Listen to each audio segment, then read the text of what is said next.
बीते करीब 5 माह से जारी जंग में यूक्रेन की मदद के लिए अमेरिका स्वदेश में निर्मित लड़ाकू विमान भेजने पर विचार कर रहा है।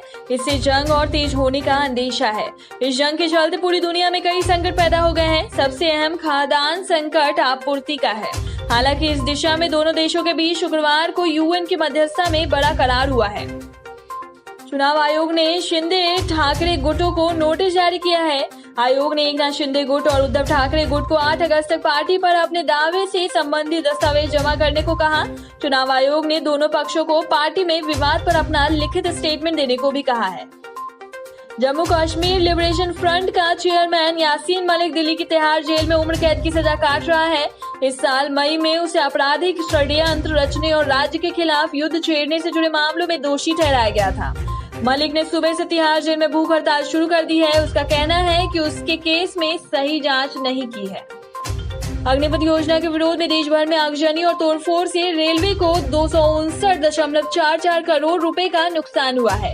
रेल मंत्री अश्वनी वैष्णव ने संसद में एक सवाल के लिखित जवाब में इस बात की जानकारी दी। हालांकि ये आंकड़ा सिर्फ संपत्ति को हुए नुकसान का है। भारत में कोरोना वायरस महामारी के मामलों में फिर बढ़ोतरी दर्ज की जा रही है। नए केस 22,000 के आसपास आ रहे हैं। देश में बीते 24 घंटों में 21,411 लोगों की कोरोना वायरस रिपोर्ट पॉजिटिव आई है।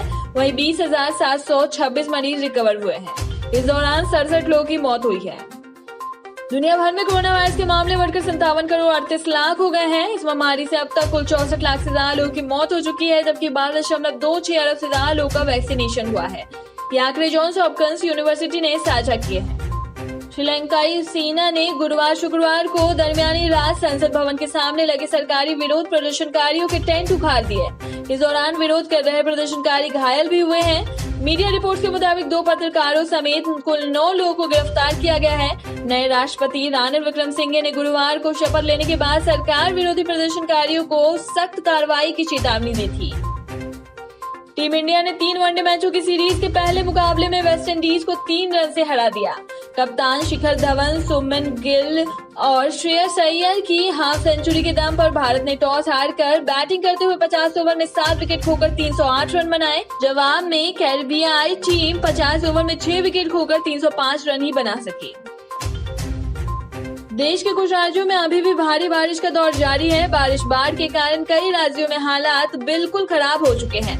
यूपी में बारिश का 6 साल का रिकॉर्ड टूट गया। एमपी के सतना जिले में मूसलाधार बारिश से धाराकुंड आश्रम में सैलाब आ गया।